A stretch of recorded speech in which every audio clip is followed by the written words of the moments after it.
बच्चों, आज हम कक्षा 6 के अध्याय 11 प्रकाश, छाया एवं परावर्तन का अध्ययन करेंगे। तो आप इस पाठ को ध्यान से पढ़िए और समझने का प्रयास करिए बच्चों। पाठ 11 प्रकाश, छायाएं एवं परावर्तन। हम अपने चारों ओर अनेक प्रकार की रंग बिरंगी वस्तुएं देखते हैं। स्कूल जाते समय हम अनेक वस्तुएं जैसे कारें, बसें, साइकिलें, वृक्ष, जंतु तथा कभी कभी कुछ पुष्प देखते हैं। आपके विचार से हम इन वस्तुओं को कैसे देखते हैं? तो बच्चों, रात्रि के समय जब पूर्ण अंधकार हो तब इन्हीं स्थानों के बारे में विचार कीजिए। आप क्या देखेंगे?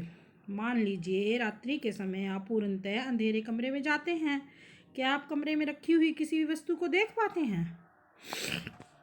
लेकिन जब आप कोई टॉर्च अथवा मोमबत्ती जलाते हैं तो उस कमरे में रखी हुई वस्तुओं को देख सकते हैं। क्या ऐसा नहीं है? बिना प्रकाश के वस्तुओं को नहीं देख सकते बच्चों। प्रकाश वस्तुओं को देखने में हमारी सहायता करता है। टॉर्च का बल्ब एक ऐसी वस्तु है जो स्वयं प्रकाश देता है। सूर्य आकाश में एक ऐसा पिंड है जो पृथ्वी को प्रकाशित करता है। दिन के समय हम इसी प्रकाश से वस्तुओं को देखते हैं। जो वस्तुएं सूर्य की तरह स्वयं प्रकाश का उत्सर्जन करती हैं उन्हें दीप्त पिंड कहते हैं। कुर्सी, चित्र अथवा जूते जैसी वस्तुओं के बारे में आप क्या कहेंगे? इन्हें आप तभी देख सकते हैं जब प्रकाश एक दीप्त वस्तु जैसे सूर्य, टॉर्च अथवा विद्युत का प्रकाश से इन वस्तुओं पर पड़ता है, तब हमारी आंखों की ओर आता है। तो बच्चों, अब हम पारदर्शी, अपारदर्शी तथा पारभासी वस्तुओं के बारे में जानेंगे कि ये क्या होती हैं। याद कीजिए, हमने अध्याय 4 में वस्तुओं को पारदर्शी, अपारदर्शी तथा पारदर्शी, पारभासी के रूप में समूहों में बांटा है। यदि हम किसी वस्तु के आर पार नहीं देख सकते तो वह अपारदर्शी वस्तु है। यदि आप किसी वस्तु के आर पार देख सकते हैं तो वह वस्तु प्रकाश को अपने अंदर से होकर जाने देती है बच्चों। ऐसी वस्तु को पारदर्शी कहते हैं। कुछ वस्तुओं से आर पार देख तो सकते हैं परंतु बहुत स्पष्ट नहीं। ऐसी वस्तुओं को पारभासी कहते हैं बच्चों। आइए अब हम ये समझने के लिए क्रियाकलाप करते हैं। अपने चारों ओर देखिए और दैनिक जीवन की जितनी अधिक से अधिक वस्तुएं एकत्र कर सकते हैं कीजिए। रबड़, plastic, scale, pen, pencil, notebook, कागज की शीट, अनुरेक्षण कागज तथा कपड़े का टुकड़ा। इन सभी वस्तुओं के आर पार किसी दूरी पर रखी हुई वस्तुओं को देखने का प्रयास कीजिए। क्या दूर रखी वस्तुओं से आने वाला प्रकाश इन वस्तुओं के आर पार आपको आंखों तक पहुंच पाता है? ये देखिए बच्चों, ऐसे आर पार देखना है, वस्तुओं का परीक्षण करना है, क्या प्रकाश को अपने में से जाने देती हैं अथवा नहीं। तो बच्चों, सारणी 11.1 में हमें पदार्थ का नाम दे रखा है, जैसे पेंसिल, रबड़ की गेंद, लिखने के कागज की शीट, और हमने लिखना है कि वो वस्तु के पार देखना संभव है या नहीं। तो हम फिर उसी के हिसाब से लिखेंगे कि पूर्णतः वस्तु को दिख रही है, आंशिक दिख रखी है या बिल्कुल नहीं। उसी तरह हम फिर लिखेंगे कि ये वस्तु अपारदर्शी है या अपारदर्शी या पारभासी। अपने प्रेक्षणों को सारणी 11.1 के अनुसार लिखिए। हम देखते हैं किसी वस्तु अथवा पदार्थ का अपारदर्शी, पारदर्शी अथवा पारभासी होना इस पर निर्भर करता है कि वह वस्तु अपने अंदर से होकर प्रकाश को पूर्णतः, आंशिक रूप से अथवा बिल्कुल नहीं गुजरने देती। तो बच्चों, अब हम देखते हैं छायाएं जो हैं वो वास्तव में क्या होती हैं। इसके लिए हम एक क्रियाकलाप कर रहे हैं। क्रियाकलाप 2, आप प्रत्येक पारदर्शी वस्तु को धूप में जमीन से कुछ ऊंचाई पर एक एक करके पकड़िए। धरती पर आप क्या देखते हैं? आप जानते हैं कि धरती पर बने गहरे काले धब्बे वस्तुओं की छाया के कारण हैं। कभी कभी आप वस्तुओं की छाया देखकर वस्तु को पहचान सकते हैं। मैदान में कागज की एक शीट बिछाइए। किसी सामान्य जानकार अपारदर्शी वस्तु को किसी ऊंचाई पर हाथ में इस प्रकार पकड़िए कि उसकी छाया जमीन पर बिछी कागज की शीट पर पड़े। जब आप वस्तु को पकड़े हुए हो तो उस समय अपने किसी मित्र से छाया की बाहरी रेखा खींचने के लिए कहिए। इसी प्रकार अन्य वस्तुओं की छायाओं को बाहरी रेखाएं अंकित कीजिए। अब अपने कुछ अन्य किसी मित्रों से छायाओं की बाहरी रेखाएं देखकर वस्तुओं को पहचानने के लिए कहिए। क्या आप अपनी छाया को किसी अंधेरे कमरे में अथवा रात्रि में जब कोई प्रकाश नहीं होता देखते हैं? क्या आपको उस समय भी कोई छाया दिखाई देती है जब कमरे में प्रकाश स्रोत के अतिरिक्त अन्य कुछ नहीं होता? ऐसा प्रेरित होता है कि छाया देखने के लिए हमें कोई प्रकाश स्रोत अथवा प्रकाश के पथ से कोई अपारदर्शी वस्तु चाहिए। क्या इसके अतिरिक्त कोई अन्य वस्तु भी चाहिए? तो बच्चों, हम इसके लिए एक क्रियाकलाप करेंगे, क्रियाकलाप 3। यह एक ऐसा क्रियाकलाप है जिसे आपको अंधेरे में करना होगा। शाम होते ही अपने कुछ मित्रों के साथ एक टॉर्च अथवा गत्ते की एक बड़ी शीट लेकर किसी खुले मैदान में जाइए।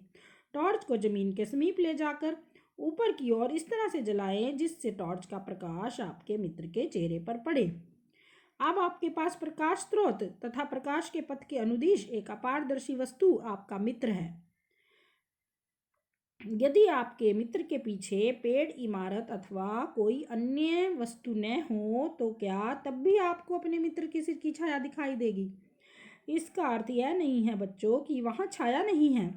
वास्तव में टॉर्च का प्रकाश आपके मित्र के सिर से पार नहीं होता है। जब अब किसी अन्य मित्र से कहें कि गत्ते की शीट को आपके मित्र के पीछे पकड़े, क्या अब आप छाया शीट पर बनती है? तो देखिए बच्चों, चित्र 11.3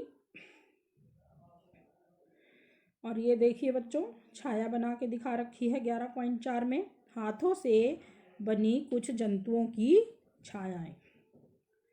स्कूल के मैदान में तो बच्चों इस प्रकार छाया केवल पर्दे पर ही दिखाई दे सकती है। जमीन, कमरे की दीवार, इमारतें अथवा इस प्रकार की अन्य सतहें आपको दैनिक जीवन में दिखाई देने वाली अनेक छायाओं के लिए पर्दे की तरह कार्य करती हैं। छायाओं से हमें वस्तुओं की आकृतियों के बारे में कुछ जानकारी प्राप्त होती है। कभी कभी तो छाया हम सभी को वस्तु की आकृति के बारे में भ्रमित भी कर सकती है। चित्र 11.4 में कुछ छायाएं दिखाई गई हैं जिन्हें हम अपने हाथों से बनाकर विविध जानवरों की छाया होने का भ्रम उत्पन्न कर सकते हैं। है ना ये मजेदार बात? तो बच्चों, क्रियाकलाप 4 अब हम करेंगे। स्कूल के मैदान में धूप में एक कुर्सी रखिए। आप कुर्सी की छाया से क्या अवलोकन करते हैं? क्या छाया से कुर्सी की सही आकृति का ज्ञान होता है? यदि आप कुर्सी को थोड़ा सा घुमा दें तो कुर्सी की छाया की आकृति में किस प्रकार का परिवर्तन होता है? एक पतली नोटबुक लेकर उसकी छाया को देखिए। इसके पश्चात एक आयताकार डिब्बा लीजिए और उसकी छाया देखिए बच्चों। क्या दोनों छायाएं समान आकृति की प्रतीत होती हैं? विभिन्न रंगों के पुष्प अथवा अन्य वस्तुएं लेकर उनकी छायाओं का अवलोकन कीजिए। उदाहरण के लिए लाल गुलाब अथवा पीला गुलाब ले सकते हैं। जब वस्तुओं के रंग भिन्न भिन्न होते हैं तो क्या उनकी छायाओं के रंग भी भिन्न भिन्न होते हैं, दिखाई पड़ते हैं? एक लंबा बॉक्स लीजिए तथा पृथ्वी पर बनी उसकी छाया को ध्यान से देखिए। जब आप बॉक्स को इधर उधर गति कराते हैं तो उस समय आप छाया के आकार में होने वाले परिवर्तन को देख सकते हैं। बॉक्स की छाया कब सबसे छोटी बनती है? जब आप बॉक्स के बड़े फलक को सूर्य के सामने रखते हैं अथवा जब आप छोटे फलक को सूर्य के सामने रखते हैं। आइए इस लंबे बॉक्स का प्रयोग सरल कैमरा बनाने में करें। 11.3 सूची छिद्र कैमरा। शायद आप यह सोचते हो कि किसी कैमरे को बनाने के लिए हमें बहुत सी सामग्री चाहिए, लेकिन यदि हम केवल सरल सूची छिद्र कैमरा ही बनाना चाहते हैं तब ऐसा नहीं है। क्रियाकलाप 5। दो ऐसे बॉक्स लीजिए जिसमें से एक बॉक्स दूसरे के भीतर बिना अंतराल के खिसक सके। दो बॉक्सों में को एक छोटा छोटा फलक काट लीजिए। बड़ा बॉक्स लेकर इसके दूसरे छोटे फलक के बीचों बीच एक छोटा छिद्र बनाइए। इसी प्रकार छोटे बॉक्स के दूसरे छोटे फलक पर एक वर्गाकार आकृति जिसकी भुजा लगभग 5 सेंटीमीटर से 6 सेंटीमीटर हो काटिए। इस कटे भाग पर ट्रिमिंग पेपर या पारभासी पर्दा बनाकर चिपकाकर ढक दीजिए। चित्र 11.5b में देखिए। छोटे बॉक्स को बड़े बॉक्स में इस प्रकार खिसकाइए कि छोटे बॉक्स का पारभासी ट्रेसिंग पेपर वाला पर्दा बड़े बॉक्स के भीतर हो। आपका सूची चित्र कैमरा उपयोग के लिए तैयार है।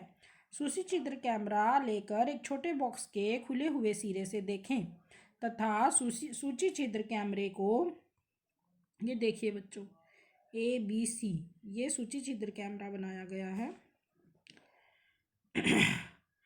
सूची चित्र कैमरे को काले रंग के कपड़े से ढक लीजिए। अब सूची छिद्र कैमरे से दूर की वस्तुओं जैसे पेड़ अथवा इमारतों को देखने का प्रयत्न कीजिए। सुनिश्चित करें कि जिस वस्तु को आप सूची छिद्र कैमरे में देखना चाहते हैं वह सूर्य की तेज धूप में रखी हो। अब छोटे बॉक्स को सूची छिद्र बने बड़े बॉक्स के आगे पीछे तब खिसकाइए जब तक दूसरे छोर पर लगे हुए ट्रेसिंग पेपर पर तस्वीर न मिले। क्या सूची छिद्र कैमरों के प्रतिबिंब अपनी छायाओं से भिन्न हैं? सूची छिद्र कैमरे से सूर्य के तीव्र प्रकाश में सड़क पर गतिमान वाहनों एवं व्यक्ति को देखिए। क्या कैमरे के द्वारा देखे गए चित्र दूसरी ओर की वस्तुओं के रंगों को दर्शाते हैं? क्या प्रतिबिंब सीधे हैं अथवा उल्टे? आश्चर्य आश्चर्य। आइए अब अपने सूची छिद्र कैमरे से सूर्य का प्रतिबिंब बनाएं। इसके लिए हमें थोड़ी सी भिन्न व्यवस्था चाहिए। हमें गत्ते की एक बड़ी शीट चाहिए, उसके मध्य में छोटा सा सूची छिद्र हो। गत्ते की शीट को सूर्य की तरफ इस प्रकार पकड़े कि आपकी छाया साफ क्षेत्र में बने। क्या आप सूर्य का वृत्ताकार प्रतिबिंब गत्ते की शीट की छाया के बीच में देखते हैं? अपनी जगह से सूर्य ग्रहण के समय सूर्य का सूची छिद्र प्रतिबिंब देखें। सूर्य ग्रहण से पहले जो सूची छिद्र तथा पर्दे को इस तरह से सुव्यवस्थित करिए कि सूर्य का प्रतिबिंब पर्दे पर साफ बने। सूर्य ग्रहण आरंभ होने पर सूर्य का प्रतिबिंब देखें। आप अवलोकन करेंगे कि ग्रहण प्रारंभ होने पर सूर्य का प्रतिबिंब एक भाग धीरे धीरे काला होता जाता है। हमें सूर्य को सीधे कदापि नहीं देखना चाहिए, ये हमारी आंखों के लिए अत्यंत हानिकारक हो सकता है। बच्चों, प्रकृति में भी एक रोचक सूची छिद्र कैमरा है। कभी कभी ऐसे वृक्ष के नीचे से गुजरते हैं हम जिसमें ढेरों पत्तियां होती हैं, तब हम उस पेड़ के नीचे सूर्य के प्रकाश के धब्बे दिखाई देते हैं। बच्चों, 11.6 चित्र में दिखाया गया है। ये वास्तव में ये वृत्ताकार प्रतिबिंब सूर्य के सूची छिद्र प्रतिबिंब होते हैं। पत्तियों के बीच के खाली स्थान सूची छिद्र की भांति व्यवहार करते हैं। इन खाली स्थानों में सभी प्रकार की अनियमित आकृतियां हो सकती हैं बच्चों, परंतु हम सूर्य के वृत्ताकार प्रतिबिंब ही देख सकते हैं। आगामी सूर्य ग्रहण के समय सूर्य के प्रतिबिंब को देखने का प्रयास कीजिए। यह अत्यंत रोचक हो सकता है। बच्चों, बूझों के मस्तिष्क में विचार है, हमें अपने सूची छिद्र कैमरे में सड़क पर चलते हुए लोगों के उल्टे प्रतिबिंब देखे थे। सूर्य के प्रतिबिंबों के साथ क्या होता है? क्या वे प्रतिबिंब भी हमें उल्टे दिखाई दिए थे? पहेली का कुछ अन्य विचार है। निश्चय ही ये सब परिणाम जो हम देख रहे हैं